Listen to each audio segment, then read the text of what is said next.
사랑하는 엘림전원교회 교우 여러분, 2022년 2월 27일 영상 예배를 시작하겠습니다. 다 같이 기도하겠습드니다 사랑의 아버지 하나님,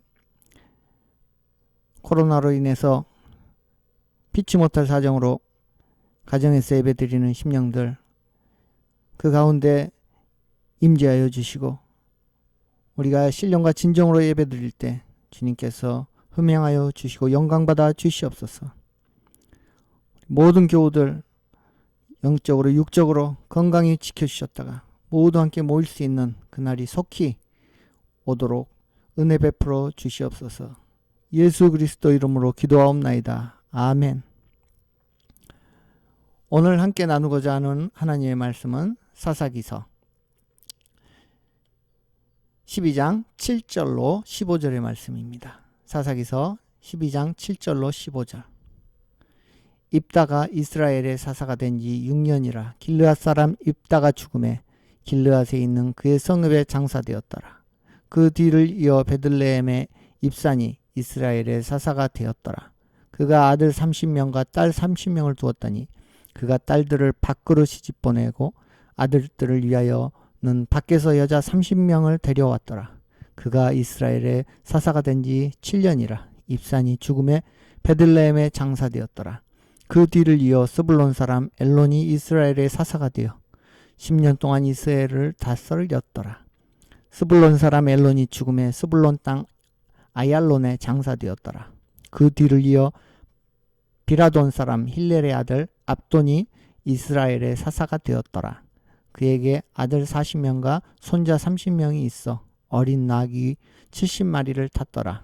압돈이 이스라엘의 사사가 된 지 8년이라 비라돈 사람 힐렐의 아들 압돈이 죽음에 에브라임 땅 아말렉 사람의 산지 비라돈에 장사되었더라. 아멘. 본문은 입다가 죽고 그 뒤를 이어서 이스라엘을 다스렸던 3명의 사사에 대한 내용입니다.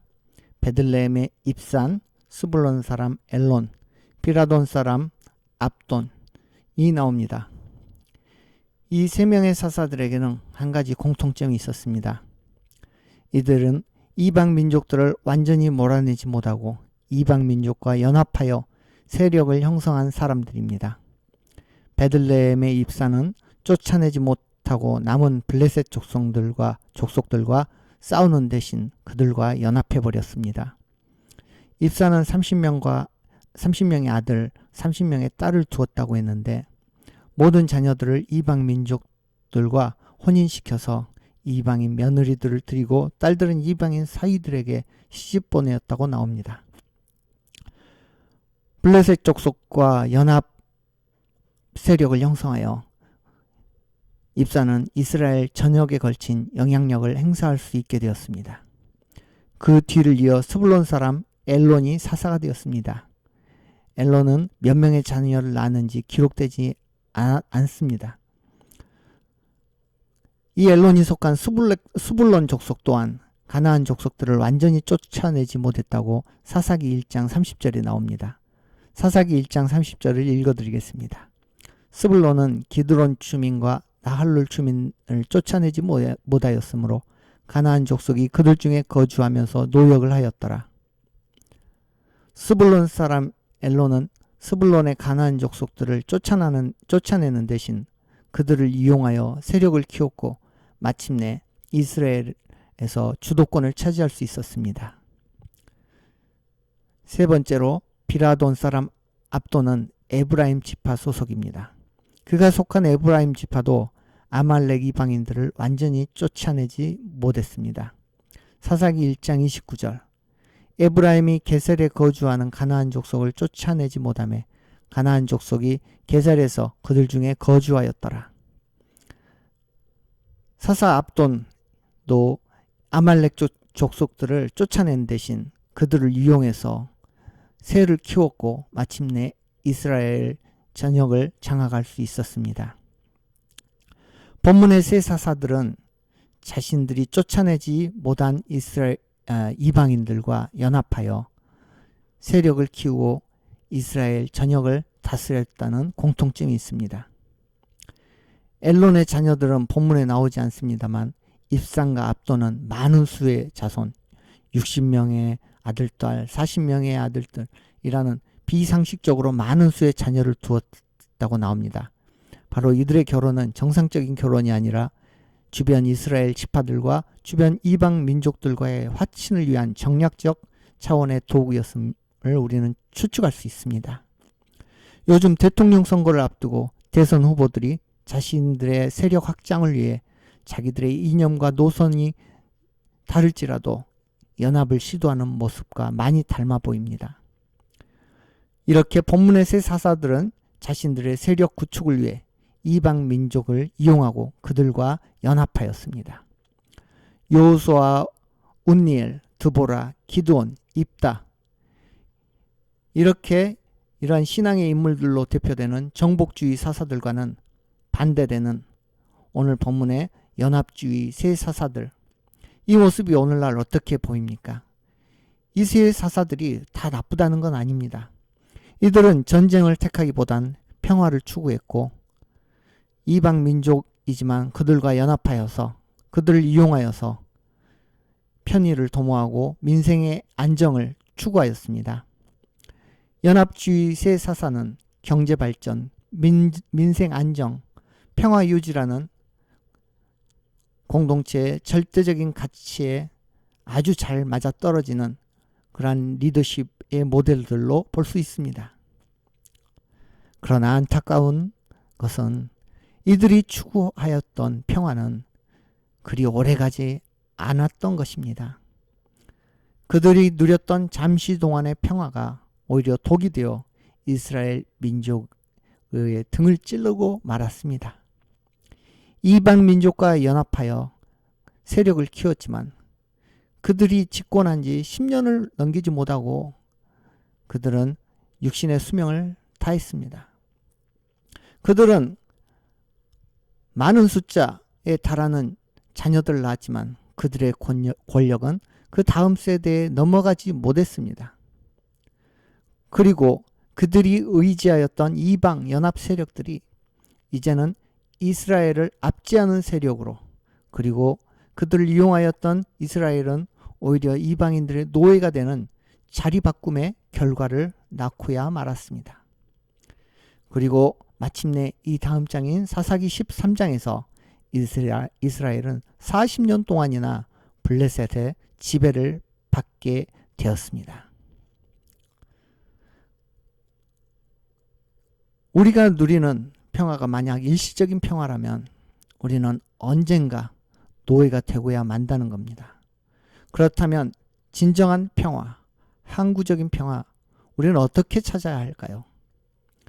연합주의 사사들의 잘못을 반복하지 않기 위해 모든 외부 세력과 단절하고 자체 국방력을 키우면 진정한 평화가 올까요? 본문의 이스라엘이 진정한 평화를 얻기 위해서는 단 한 가지 방법밖에 없었습니다. 바로 하나님의 말씀에 순종하는 것입니다. 하나님은 어떻게 말씀하셨습니까? 가나안 이방 민족들과 화친하지 말고 이들을 몰아내라고 하셨습니다. 잔인해 보이지만 그렇지 않습니다. 가나안 이방 민족들의 문화, 그들이 가지고 있는 난잡한 성문화, 근친상간 전통, 인신공양의 종교의식 등 이러한 세상을 망가뜨리는 폐악적인 문화들이 반드시 이스라엘을 오염시키고 함께 멸망시킬 것을 하나님은 아셨기 때문입니다. 그러나 이스라엘은 하나님의 말씀을 듣지 않고 자신들의 인간적인 방법으로 생각하고 인간적인 평화를 이방 민족들과 화친함으로써 추구하였던 것입니다. 그러나 진정한 평화는 하나님의 말씀에 순종할 때만이 얻어지는 것이라는 교훈을 다시 한번 우리는 본문을 통해 배웠습니다. 사랑하는 성도 여러분, 우리는 지금 평화롭습니까? 혹시 평화롭다면 우리는 어떠한 종류의 평화를 누리고 있습니까? 얼마 안가 사그라지고 우리를 노예로 만들어버리는 그런 일시적인 평화입니까?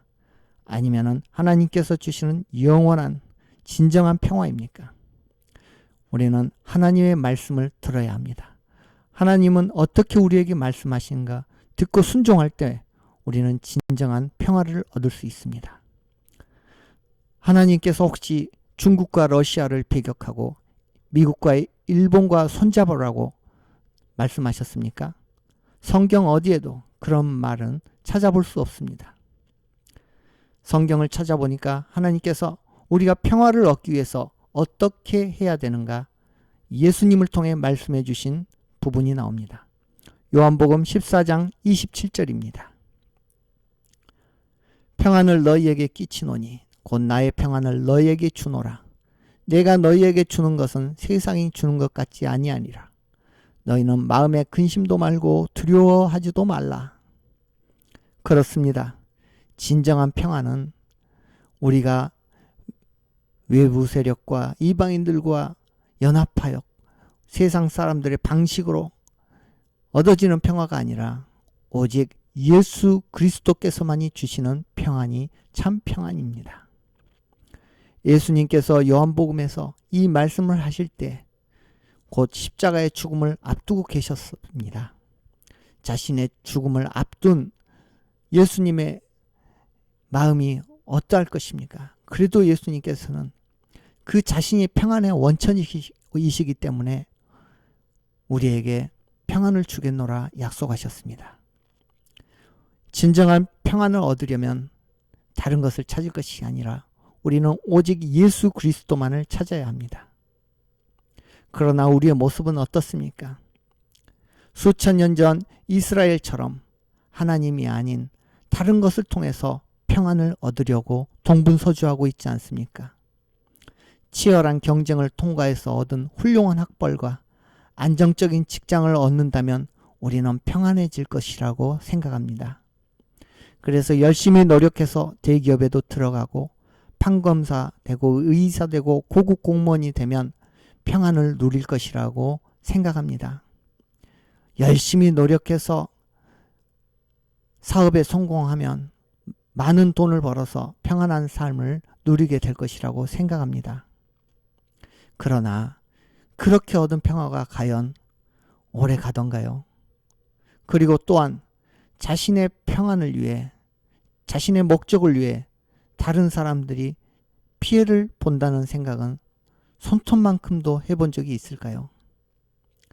지금 내가 누리는 이 평안은 내가 열심히 노력해서 얻은 결과이므로 그리고 다른 사람들은 노력하지 않았으므로 나는 내가 얻은 이 평안은 정당한 것이다 라고 함부로 단언할 수 있을까요? 우리 사회를 돌아보십시오.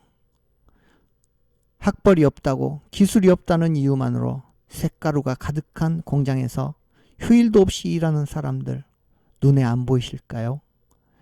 단지 외국인이라는 이유만으로 한여름 띠약볕에서 상추 따고 겨울에는 난방도 안 되는 비닐하우스에서 지내는 것 과연 이게 정당한 것일까요? 이들을 통해서 얻은 편안과 편리가 과연 우리에게 당연한 것일까요? 이러한 문제의 의식을 느끼지 못한다면 그러한 정신자세는 본문의 세사사와 같은 영적인 연합주의자들인 것입니다. 예수님께서는 우리에게 평안을 주시기 위하여 당신의 목숨을 내놓으셨습니다. 예수님께서는 우리에게 무슨 아쉬운 게 있으셨겠습니까? 그런데도 아낌없이 자신의 생명을 주심으로 우리에게 영원하고 진정한 평안을 주셨습니다. 사랑하는 성도 여러분, 지금 평안하십니까? 그렇다면 내가 누리는 평안이 오직 예수 그리스도로부터만 나오는 것인지 살펴보시기 바랍니다. 혹여 내가 누리는 평안이 다른 사람들의 가혹한 희생과 억울함과 소외됨으로부터 얻어지는 힘과 권력의 부산물이 아닌지 엄밀히 살펴보시기 바랍니다. 그리고 나는 과연 예수 그리스도가 그러셨던 것처럼 다른 사람을 위해 나의 것을 희생할 수 있는지, 희생하고 있는지 자신의 삶을 돌아보시기 바랍니다. 오늘 본문의 세 사사들에게 한 가지 더 공통점이 있습니다. 아무런 평가가 없다는 겁니다. 그저 아들 40 낳고 60 낳고 이방인에게 시집장가 보내고 어린 나귀들 태우고 그리고 죽어서 어디에 묻혔더라. 그들이 살아왔던 기록만 남겨있을 뿐 하나님으로부터 아무런 평가가 없습니다. 한마디로 노코멘트 인생. 이런 인생은 참으로 비극적인 인생입니다. 아무리 이 땅에서 잘 살고 잘 먹고 누렸다고 한들 하나님으로부터 노코멘트, 아무런 평가가 없는 인생, 바로 허무한 인생입니다. 스불론 사람 엘론, 그의 아들들, 손자들이 어린 나귀를 타고 70마리를 타는 대단한 위세, 권세를 누렸지만 오늘날 마치 홍길동이가 벤츠 자동차 70대 가지고 있었다라는 그러한 것처럼 그것이 바로 삶의 유일한 기록이라면 홍길동의 삶 얼마나 허무하고 철저한 실패의 인생입니까? 하나님을 찾지 않고 자기의 인간적인 평안을 찾기 위해 죽지 않고 오래 살기 위해 건강해지기 위해 더욱 강해지기 위해 더 명예롭고 더 유명해지기 위해 더 많이 벌기 위해 더 많이 즐기기 위해 오늘 또 열심히 살아서 마침내 원하는 것을 이루셨다면 축하드립니다. 그러나 그렇게 얻은 평안은 안타깝게도 오래가지 않을 것을 또한 저는 경고합니다. 한 세대를 넘기지 못하고 남는 것은 아무것도 없습니다. 우리가 찾아야 될 진정한 평안, 오직 예수 그리스도로부터만 나오고 예수 그리스도처럼 살 때 얻어지는 것입니다. 나 살려고 다른 사람을 죽이는 것이 아니라 다른 사람들을 살리기 위해 나의 죽음도 각오한다는 마음, 그 예수 그리스도의 마음으로 살아야 합니다. 아무런 불편도 없고 고통도 없는 인스턴트식 편한 그런 거짓 사랑, 껍데기 사랑이 아니라 고난과 갈등과 눈물을 통과하는, 감수하는 진정한 사랑을 베푸십시오. 하나님의 평가는 우리가 몇 채의 집을 가졌고 몇 대의 차를 가졌느냐 아닙니다. 한 영혼이라도 좋으니 얼마나 많은 영혼들을 진정으로 사랑하고 그들을 섬기고 주님께 인도했는가, 이것만이 하나님께서 바라보시는 유일한 평가 항목이 되는 것입니다. 허무하게 사라지는 노코멘트 인생이 아니라 하나님 나라에서 영원히 빛나는 영광스러운 인생이 되시길 주님의 이름으로 축원합니다. 아멘. 기도하겠습니다. 사랑의 하나님 아버지, 오늘 본문의 세 사사들, 이 땅에서 형통하고 부귀영화를 누리고 가진 방법을 다 써서 이방 세력과 연합하기까지 그들의 세력을 부풀리고 마침내 그들이 원하는 것을 얻고 살다가 그들의 땅에 장사되었습니다. 그러나 하나님께서는 그들의 인생에 대해서 아무런 평가를 내리시지 않으시고 노코멘트 하셨습니다. 우리가 지금 오늘 평안을 누리고 우리의 마음껏 즐기면서 살아가고 있다면 과연 우리의 삶 끝에 하나님께서는 우리에게 어떠한 평가를 내리실 것인지 돌아보게 하는 본문 되게 하여 주시옵소서. 잘 먹고 잘 사는 것이 아니라 이들이 누리는 유효기간이 짧은 평안에 머물 것이 아니라 한 영혼이라도 예수 그리스도께 인도하고자 하는 죽음을 각오한 예수 그리스도의 사랑을 오직 마음에 품고 그 사랑을 베푸는, 그래서 하나님께 잘했다 칭찬받을 수 있는, 하나님께 영광이 되는 그릇들로 삼아 주시옵소서. 예수 그리스도 이름으로 기도하옵나이다. 아멘. 축도로 예배 마치겠습니다. 지금은 우리 주 예수 그리스도의 은혜와 아버지 하나님의 높고 지극하신 사랑하심과 성령님의 감동 감화 교통하심의 은혜가 허무한 것을 찾다가 수단과 방법을 가리지 않고 자신의 꿈과 야망을 쫓다가 아무런 평가 없이 허무하게 사라지는 인생이 아니라 예수 그리스도처럼 자신의 죽음을 각오하면서까지 한 영혼이라도 더 사랑하고 아버지 하나님의 말씀에 순종하며 진정한 하나님의 영광의 그릇이 되기를 결단하는 심령들 머리머리에 지금부터 영원토록 함께 하시기를 간절히 축원하옵나이다. 아멘.